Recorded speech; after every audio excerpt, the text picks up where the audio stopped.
नमस्कार सर्वांना, good morning. आणि आपल्या आजच्या महाशिवरात्रीच्या स्पेशल अशा व्लॉगमध्ये सगळ्यांचं मनापासून स्वागत आहे. तर आज महाशिवरात्री आहे आणि तुम्हा सगळ्यांना माझ्याकडून महाशिवरात्रीच्या खूप साऱ्या शुभेच्छा.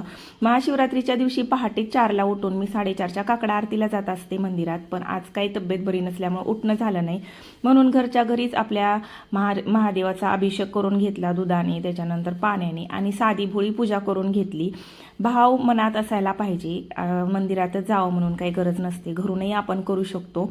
आणि मी घरूनच केली पूजा, साधी भोळी पूजा केलेली मी, फार काही जास्त नाही, पण मंदिरात न गेल्याची खंत होती, कारण गेल्या खूप वर्षांपासून मी पहाटेच्या आरतीला जाते मंदिरात आणि यावर्षी मला जाणं झालं नाही, म्हणून थोडंसं वाटत होतं. पण म्हटलं चला, मंदिरात नाही झालं तर नाही झालं, पण घरच्या घरी तरी आपण छान अशी पूजा करू शकतो, म्हणून पूजा करून घेतली. आणि आज मी इथे महामृत्युंजय मंत्राचा जप केला. पूजानंतर ना 108 वेळा महामृत्युंजय मंत्राचा जप केला. महामृत्युंजय मंत्राच्या जपमध्ये ना खूप पावर असते, म्हणजे हा मंत्र मोठ्याने बोलायचा असतो. मोठ्याने म्हणजे घरात पूर्ण आपले आवाज जाईल एवढ्या मोठ्याने, म्हणजे त्याच्यामुळे काय होतं, आपल्या घरातली पूर्ण निगेटिव्ह शक्ती बाहेर निघून जाते, म्हणजे राहतच नाही घरात, एवढी पावर या मंत्रांमध्ये आहे. त्याच्यामुळे मोठ्याने बोलायचा. मी खूप वर्षानंतर हा महामृत्युंजय मंत्राचा जप आज केलेला आहे. पहिले मी नेहमी करायचे आणि मोठ्या आवाजात करायचे, घराच्या बाहेरही आवाज जाईल एवढ्या मोठ्याने करायचे. त्याच्याने खूप खूप प्रसन्न वाटतं आणि खूप पॉवरफुल असा हा मंत्र आहे, त्याच्यामुळं करायला पाहिजे अधूनमधून महामृत्युंजय मंत्राचा जाप. तर आज मी महाशिवरात्रीची पूजा अशा प्रकारे केली आणि त्याच्यानंतर घरातली सगळी कामं वगैरे आवरून लगेचच फराळाचं बनवायला घेतलं, कारण तब्येत बरी नाही, गोळ्या खायच्या होत्या, म्हणून मग म्हटलं अगोदर फराळाचं बनवूया, खाऊन पिऊन घेऊया आणि त्याच्यानंतर औषधं खाऊया. कारण अगोदर पोटोबा आणि नंतर विठोबा आपल्यात म्हणत आहे, देव कधीही उपाशी राहा म्हणत नाही. ते तर आपल्या शरीराला एक दिवस आपल्या पोटाला आरामाची गरज असते, म्हणून देवाने उपवास ठरवून दिलेले आहेत, म्हणून ते आपल्याला करायचे असतात. पण आपण आता हल्लीना उपवास आवडीनिवडी जपण्यासाठीच करतो. महाशिवरात्री जरी असली तरी खूप पदार्थ आपल्याकडे बनतात, म्हणजे प्रत्येक घरात. माझं सुद्धा आज ठरलेलं होतं, सकाळी साबुदाण्याची खिचडी जरी केली ना तर संध्याकाळी साबुदाण्याचे वडे बनवणार, त्याच्यानंतर अजून भगरीचे डोसे बनवणार, असं काय काय प्लॅनिंग मी पण केलं होतं. पण तब्येत बरी नसल्यामुळे म्हटलं नको, उगाच साबुदाण्याचे वडे बनवले तर मलाच ओरडा भेटेल की असं काहीतरी बनवून खाते आणि परत आजारी पडते. त्याच्यामुळं मग साबुदाणा वडा कॅन्सल केला संध्याकाळच्या वेळी. आता दुपारच्या वेळी साबुदाणाच करते. आणि साबुदाणा रात्रीच भिजत घातला होता, त्याच्यामुळे एकदम छान मऊ असा भिजला गेलेला आहे. आणि अंकलेश्वरमध्ये, इकडं गुजरातमध्ये साबुदाणा अजिबात चांगला भेटत नाही, म्हणून आम्ही गावावरूनच आणतो एकदम 5 किलो 10 किलो, कारण मुलांना पण साबुदाणा आवडतो ना, त्याच्यामुळे मी अधूनमधून टिफिनला सुद्धा साबुदाणा भरून देत असते त्यांना, त्याच्यामुळे मला जास्त लागतो. तसे माझे उपास तपास काही तेवढे जास्त नसतात, पण मग सगळ्यांनाच आवडतो, केला म्हणजे मग सगळ्यांसाठीच करत असते, म्हणून लागतो जास्त साबुदाणा.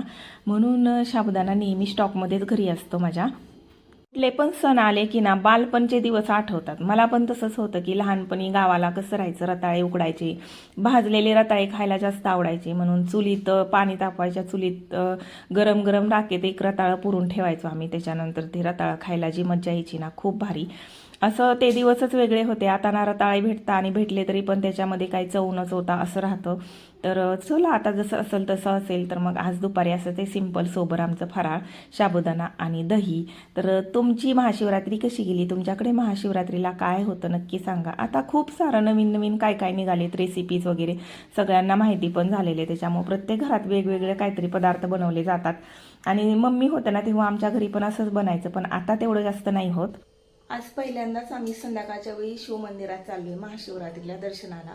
प्रत्येक वर्षी काकडा आरतीला 4 वाजता जात असते मी, पण यावर्षी तब्येत बरी नसल्यामुळे काही जमलं नाही, म्हणून आता सायंकाळच्या वेळी प्लॅन केलाय. कारण सकाळी पण उठायला उशीर झाला आणि बाकी घरातली देवपूजा वगैरे पूजा आवरायला पण उशीर झाला. आज सकाळी मी महामृत्युंजय मंत्राचा जप केला, घरीच केलं सगळं, त्याच्यामुळे मग मंदिरात जाणं झालं नाही.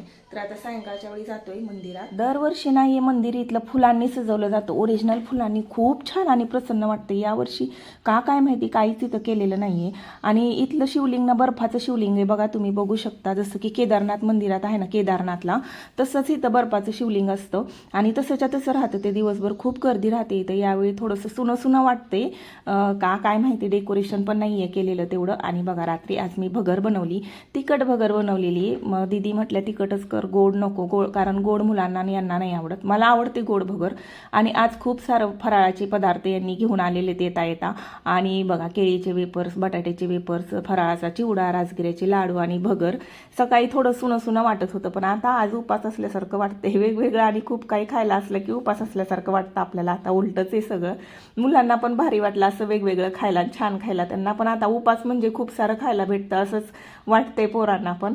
तर म्हणजे राहतं जरा माणूस आवडीने आणतं पण खातं पण असं होतं. चला मग भेटूया उद्याच्या व्लॉगमध्ये, तोपर्यंत बाय.